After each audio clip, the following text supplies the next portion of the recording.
teman-teman, kita akan belajar bareng tentang inovasi pelayanan publik. Untuk memenuhi tugas mata kuliah akuntabilitas publik yang diampu oleh dosen Dr. Haji Fajar Trisakti, MSI.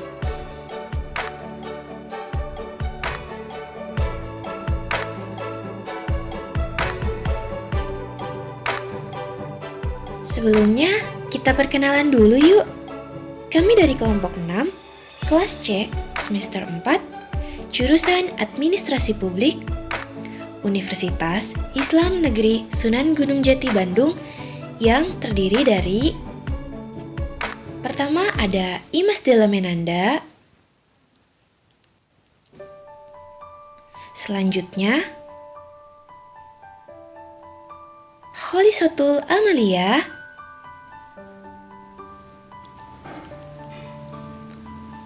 selanjutnya Mita Fatari Ramadhani, dan yang terakhir ada Mona Arista Lubis.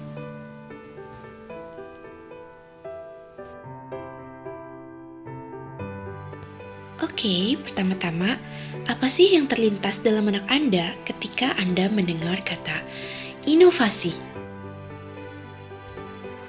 Apakah ide atau penemuan baru? Atau kreativitas? Ya, semuanya betul. Kalau kalian ingin tahu selengkapnya, yuk kita bahas bareng-bareng. Pertama, kita bisa lihat pengertian inovasi menurut Rogers. Ia mengatakan bahwasanya inovasi adalah sebuah ide, praktik atau objek yang dianggap baru oleh individu satu unit adopsi lainnya. Selanjutnya, kita akan melihat pengertian inovasi menurut Asian Development Bank. Di situ dikatakan bahwasanya inovasi adalah sesuatu yang baru, dapat diimplementasikan dan memiliki dampak yang menguntungkan. Artinya, inovasi bukan sebuah kejadian atau aktivitas. Ini adalah konsep, proses, penerapan, dan kapabilitas yang menentukan kesuksesan organisasi. Oke, hal yang perlu kita ketahui selanjutnya adalah indikator pelayanan publik. Menurut Lijan Poltak-Sinambela 2008, ia mengemukakan indikator-indikator yang digunakan untuk melihat apakah pelayanan publik yang diberikan adalah pelayanan yang prima atau tidak.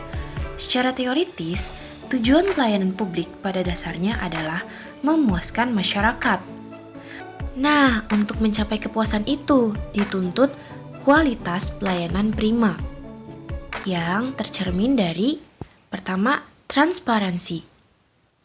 Transparansi ini merupakan pelayanan yang bersifat terbuka, mudah, dan dapat diakses oleh semua pihak yang membutuhkan dan disediakan secara memadai serta mudah dimengerti.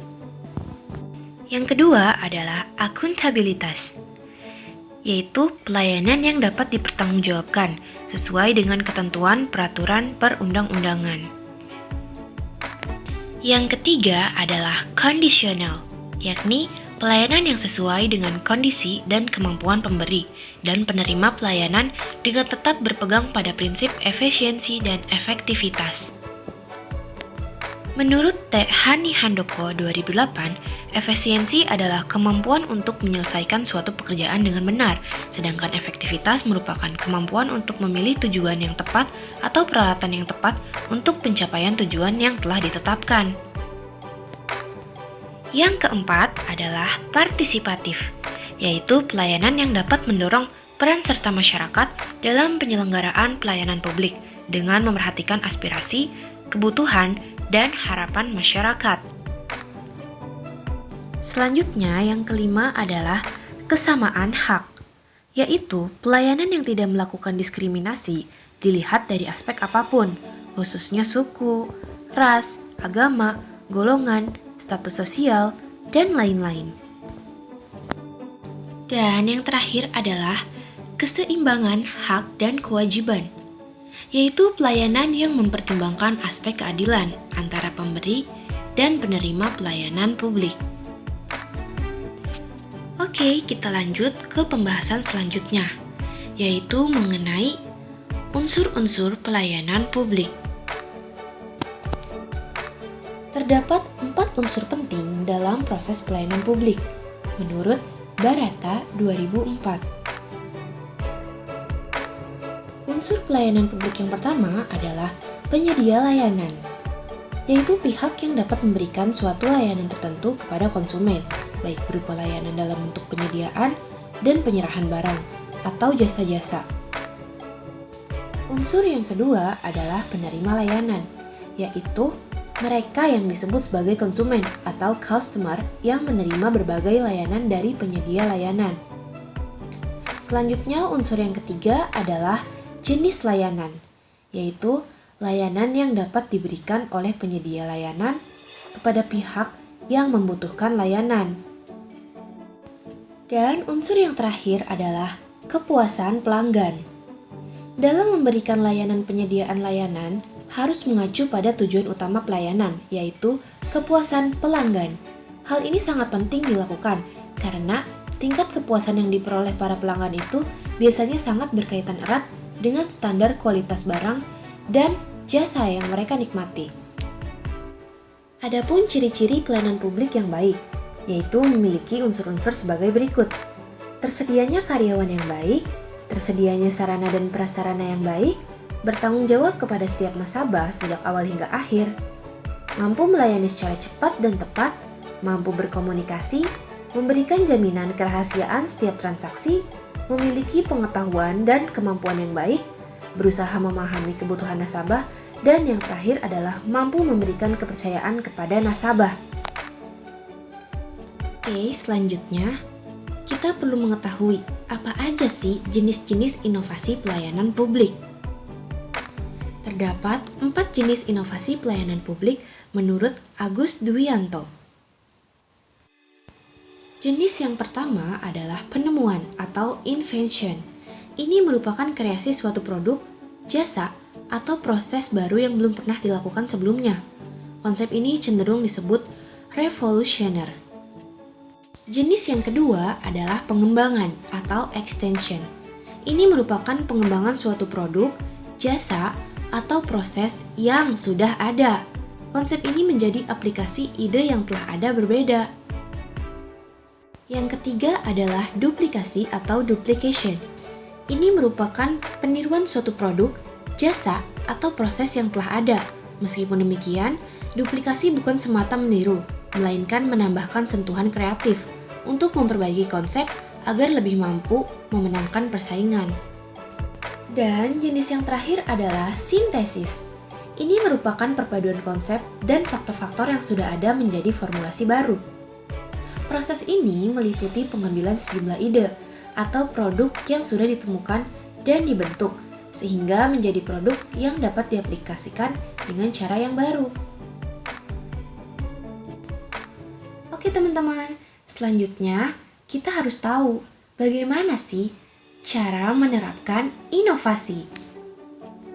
Hal pertama yang perlu kita ketahui dalam penerapan inovasi adalah nilai.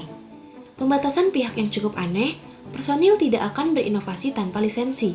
Budaya inovatif membutuhkan pemerintahan pro-inovasi dan dukungan dari atas untuk memastikan ide-ide tersangkut. Masalah kebijakan dan perilaku mengintip inovasi dalam setiap pesan. Memelihara budaya kepercayaan, di mana inovasi dipandang sebagai hal yang alamiah, bahkan biasa, dan personil berkomunikasi secara bebas dalam mendukung ide-ide baru dan cara-cara baru dalam melakukan sesuatu yang diperbolehkan. Yang kedua adalah sumber daya. Sebuah sumber daya merupakan sumber atau pasokan di mana sebuah organisasi mendapatkan keuntungan. Letakkan inovasi pada inti strategi dan melengkapinya. Mengidentifikasi bidang prioritas untuk inovasi.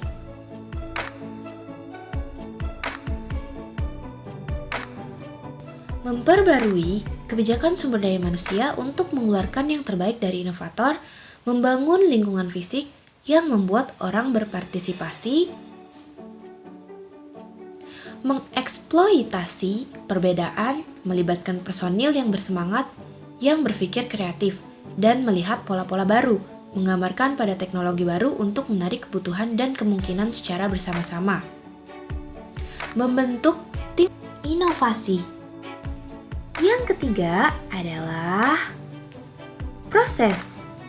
Sebuah proses bisnis adalah kumpulan yang saling terkait, kegiatan atau tugas terstruktur yang melayani tujuan tertentu, dimulai dengan tujuan misi dan berakhir dengan pencapaian tujuan itu. Memberikan organisasi manajemen, operasional, proses, dan pendukung yang meningkatkan pengetahuan percalonan ide dari generasi ke seleksi, implementasi, dan difusi. Membuat inovasi sebagai prasyarat pekerjaan dan menentukan pekerjaan di sekitarnya. Berikan waktu untuk berpikir. Membuka ruang untuk ide-ide dan menarik ide tersebut dari orang-orang di semua tingkatan. Mengembangkan daftar alat, metode, dan pendekatan untuk mencoba hal-hal termasuk inkubator, laboratorium, pencarian jalan, pilot, dan pekerjaan yang menipu. Mengevaluasi eksperimen. Menekankan menarik pengguna melalui teknologi pendorong untuk mengkooptasi konsumen dalam inovasi. Oke, tentunya kita juga perlu mengetahui bagaimana sih proses inovasi. Salah satu ahli yang bernama Rogers 1983 menyampaikan teori difusi inovasi. Dalam teori tersebut, terdapat 5 tahapan dalam inovasi, yaitu pertama adalah knowledge atau pengetahuan. Dalam tahap ini, seseorang belum memiliki informasi mengenai inovasi baru. Untuk itu, informasi mengenai inovasi tersebut harus disampaikan melalui berbagai saluran komunikasi yang ada, bisa melalui media elektronik, media cetak, maupun komunikasi interpersonal di antara masyarakat. Tahapan ini juga dipengaruhi oleh beberapa karakteristik dalam pengambilan keputusan, yaitu karakteristik sosial ekonomi, nilai-nilai pribadi, dan pola komunikasi. Selanjutnya, ada tahap persuasi. Pada tahap ini, individu tertarik pada inovasi dan aktif mencari informasi atau detail mengenai inovasi. Tahap kedua ini terjadi lebih banyak dalam tingkat pemikiran calon pengguna. Inovasi yang dimaksud berkaitan dengan karakteristik inovasi itu sendiri, seperti kelebihan inovasi, tingkat keserasian, kompleksitas, dapat dicoba, dan dapat dilihat. Tahap yang ketiga adalah tahap pengambilan keputusan. Pada tahap ini, individu mengambil konsep inovasi dan menimbang keuntungan atau kerugian dari menggunakan inovasi dan memutuskan apakah akan mengadopsi atau menolak inovasi. Tahap yang keempat adalah tahap implementasi. Pada tahap ini mempekerjakan individu untuk inovasi yang berbeda-beda tergantung pada situasi. Selama tahap ini, individu menentukan kegunaan dari inovasi dan dapat mencari informasi lebih lanjut tentang hal itu. Dan tahap yang terakhir adalah tahap konfirmasi. Setelah sebuah keputusan dibuat, seseorang kemudian akan mencari pembenaran atas keputusan mereka. Tidak menutup kemungkinan, seseorang kemudian mengubah keputusan yang tadinya menolak jadi menerima inovasi setelah melakukan evaluasi. Oke, selanjutnya yang akan kita bahas adalah mengenai karakteristik inovasi pelayanan publik. Menurut Rogers 2003, karakteristik inovasi adalah sifat dari difusi inovasi, di mana karakteristik inovasi merupakan salah satu yang menentukan kecepatan suatu proses inovasi. Terdapat 5 atribut yang dapat digunakan dalam melihat inovasi pada sebuah instansi. Yang pertama adalah relative advantage atau keuntungan relatif. Ini adalah tingkat kelebihan suatu inovasi, apakah lebih baik dari inovasi yang ada sebelumnya atau dari hal-hal yang bisa dilakukan. Biasanya diukur dari segi ekonomi, prestasi sosial, kenyamanan, dan kepuasan. Semakin besar keuntungan relatif yang dirasakan oleh adaptor, maka semakin cepat inovasi tersebut diadopsi. Karakteristik yang kedua adalah compatibility atau kesesuaian. Ini adalah tingkat keserasian dari suatu inovasi, apakah dianggap konsisten atau sesuai dengan nilai-nilai, pengalaman, dan kebutuhan yang ada. Jika inovasi berlawanan atau tidak sesuai dengan nilai-nilai dan norma yang dianut oleh adopter, maka inovasi baru tersebut tidak dapat diadopsi dengan mudah oleh adopter. Karakteristik yang ketiga adalah complexity atau kerumitan. Ini adalah tingkat kerumitan dari suatu inovasi untuk diadopsi. Seberapa sulit memahami dan menggunakan inovasi. Semakin mudah suatu inovasi dimengerti dan dipahami oleh adopter, maka semakin cepat inovasi tersebut diadopsi. Karakteristik yang keempat adalah tryability atau kemungkinan dicoba. Ini merupakan tingkat apakah suatu inovasi dapat dicoba terlebih dahulu atau harus terikat untuk menggunakannya. Suatu inovasi dapat dicobakan pada keadaan sesungguhnya. Inovasi pada umumnya lebih cepat diadopsi. Untuk lebih mempercepat proses adopsi, maka suatu inovasi harus mampu menunjukkan keunggulannya. Dan yang terakhir adalah observability atau kemudahan diamati. Ini adalah tingkat bagaimana hasil penggunaan suatu inovasi dapat dilihat oleh orang lain. Semakin mudah seseorang melihat hasil suatu inovasi, semakin besar juga kemungkinan inovasi diadopsi oleh orang atau sekelompok orang. Selanjutnya, untuk mencapai keberhasilan tentunya kita harus mengetahui apa sih hambatan dalam inovasi. Ada dua ahli yang bernama Geoff Mulgen dan David Albery. Mereka mengatakan bahwasannya terdapat 7 penghambat dalam tumbuhnya inovasi. Yang pertama adalah keengganan untuk menutup program atau organisasi yang gagal. Yang kedua adalah tingginya ketergantungan pada salah satu pihak sebagai sumber inovasi. Yang ketiga, teknologi tersedia tetapi tidak sesuai dengan budaya organisasi. Yang keempat, tidak ada imbalan atau insentif untuk berinovasi atau mengadopsi inovasi. Yang kelima adalah rendahnya kemampuan. Yang keenam adalah perencanaan dan penganggaran jangka pendek. Dan yang terakhir, adanya tekanan administrasi. Nggak kerasa ya teman-teman, beberapa menit terakhir ini kita udah belajar banyak mengenai inovasi pelayanan publik. Makasih ya yang udah nonton sampai habis. Kurang lebihnya mohon maaf. Wassalamualaikum warahmatullahi wabarakatuh.